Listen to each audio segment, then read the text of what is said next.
Join me as I spend the night in my backyard to see if shadows really come to life after dark. Shadows, we've all grown up with them, but have you ever stopped to think about how mysterious they are? Like dark mirrors, they follow us everywhere, changing shape and form with every move we make. But what happens when the lights go out, and we're plunged into darkness? Do shadows take on a life of their own? There's something inherently unsettling about being alone in the dark. Our imaginations start to run wild, and those dark silhouettes on the wall seem to come alive.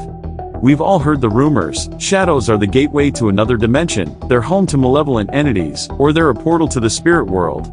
While these myths might be far-fetched, there's no denying that shadows have a strange power over us. They tap into our deep-seated fears, making us wonder what's lurking just out of sight. We've all been there, lying in bed, staring up at the ceiling, and watching as shadows appear to move and twist of their own accord. It's easy to see why ancient cultures believed that shadows were a separate entity, a dark twin that accompanied us throughout our lives. Even in modern times, we can't help but feel a shiver run down our spine when we're alone in the dark. It's as if our brains are hardwired to respond to the unknown, to fear what we can't see or understand. But what's really fascinating is how our perception of shadows changes at night.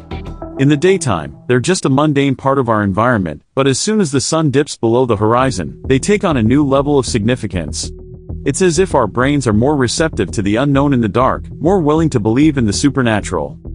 Shadows are formed by the blocking of light, but they're also shaped by our own perceptions.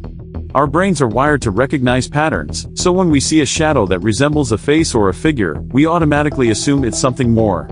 This is known as pareidolia, and it's a fundamental aspect of how we perceive reality. At night, when our senses are heightened, this effect is amplified, making it seem like shadows really are coming to life. But there's another factor at play here: our own psychology. When we're alone in the dark, our minds start to wander, and we begin to project our own fears and anxieties onto those shadows.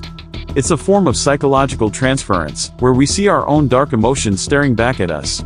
So, are shadows really coming to life, or are we just seeing what we want to see?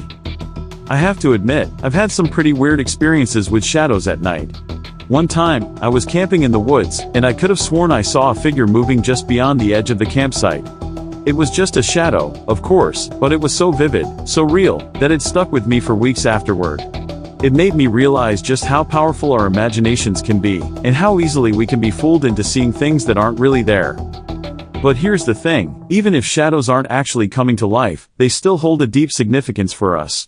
They represent the unknown, the unexplored regions of our own psyche. By examining our fear of shadows, we can gain a deeper understanding of ourselves, of what drives us, and of what we're capable of. So, the next time you're alone in the dark, take a moment to appreciate those shadows. You never know what secrets they might be hiding. Thanks for joining me on this journey into the world of shadows. If you've had any experiences with shadows at night, let me know in the comments below. And if you're new here, be sure to check out my other videos on the supernatural and the unexplained.